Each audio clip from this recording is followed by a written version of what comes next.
8 weeks after the game that just never really dissipated. And back then it was like, you know, players talked amongst themselves, and it was like players really cared about it, and they looked out for each other. So they wanted the best for each other's friends, you know. Well, if somebody asked you about using steroids today, an athlete in college, what would you tell them?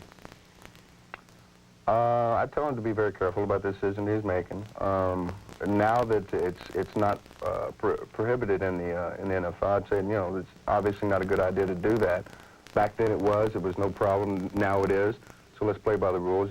I never believed that you needed them to be a better football player. I didn't need them to be a better football player. I was fast as lightning. I was strong enough to play the game. And the biggest thing that I had to my advantage was I was mentally intelligent enough to pick up all the schemes that were happening around me, you know, and I was aware that I could play the game with just my natural God-given ability. He once bench pressed 450 pounds. We're with Brian Bosworth. He's an actor, he's a husband, he's a father now. We'll talk to him about that Boz Image, those crazy college days, and the book, The Boz. If you get a chance, pick it up. Other than the shades and the haircut, it's a good book. We'll be right back.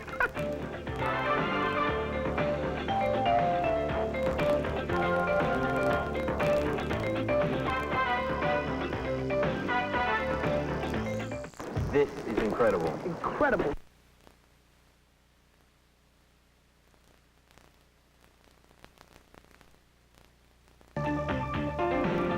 Hope you'll be with us Thursday on Up Close. Dave Winfield, more than 2 decades in the game of baseball. What's he going to do next? We'll talk to him about it. On Friday, Cleveland make that Baltimore wide receiver Andre Rison. We'll ask you what he thinks of this franchise-moving stuff. And up next, more with Brian Bosworth. His image. He was Rodman before Rodman.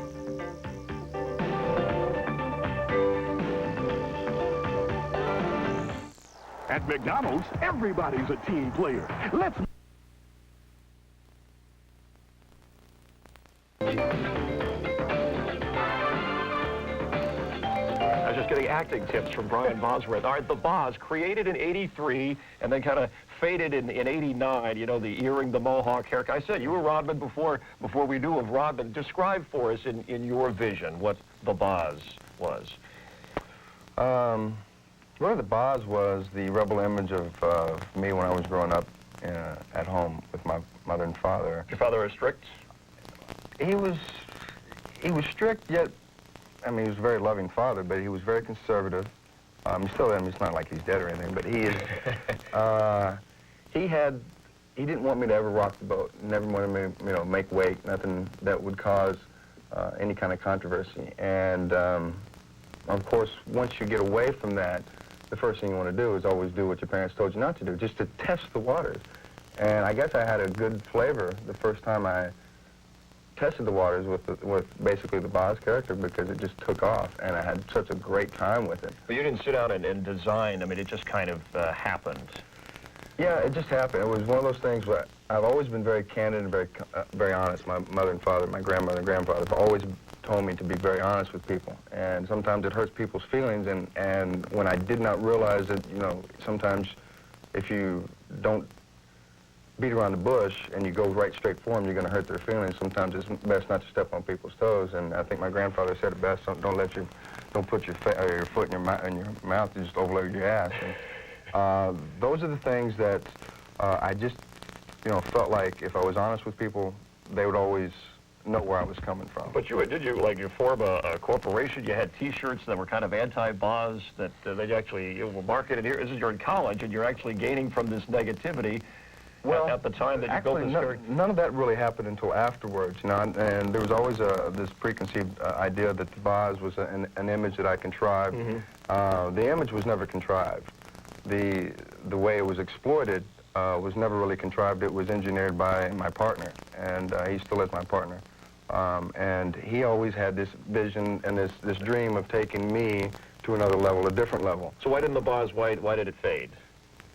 Well, his theater stage, you know, died. Okay. Once I was off the football field, I needed to change gears. I needed to find another avenue for the Boz to... became acting for you. Became acting, which is very similar, very close to the team-oriented sports of football. Stone Cold, the film we know, you did a couple others that have not been released. You have one coming out on HBO. One Man's Justice. Thank you. Help me with that. My producer yelling. Was it called something else? Well, we used to be called One Tough Bastard, and They changed the name because they changed the name, you'll but get a I TV still guide. have to play One Tough Bastard. So, but before acting, one more thought on the Boz character, and I'm not passing judgment here, but your kids today, what would they think of the Boz? I would think he was hilarious. Yeah. I would think he was hilarious. They wouldn't Just take it see, I serious. never took myself seriously, and that's always the thing that I always made sure that I maintained. I never took myself seriously, even in the things that I said. I always took them with a grain of salt. They may be honest, they may, and my intention was never to hurt anyone's feelings or to step on someone's toes, but at the same time, I always want to have fun. I always want to be myself. And my kids, I'm a kid with them. I'm another 4-year-old with my daughter. Figured switch. We got about a minute left. The acting, are you as passionate and as driven with acting as you were with football and hitting somebody? Without question. This is my life, and I'm lucky to be in this profession. It's so much fun. I enjoy it. Just going to work. It's like I put on the helmet and I take my lunchbox to work, and it's just a blast going to work. It's creativity. It's basically the game. All right, One Man's Justice on HBO, and you have another one you're working on. I have another one coming out after One Man's Justice called Blackout, and then Spill, which is an environmental suspense thriller, comes out toward the end of the year, and then we're working on right now Mr. Blue Wrench. And what's the most disappointing thing about being an actor? You don't get to work every day, because I really enjoy working every single day, and so there's some times when, like I've been off since the Spill film, since early December.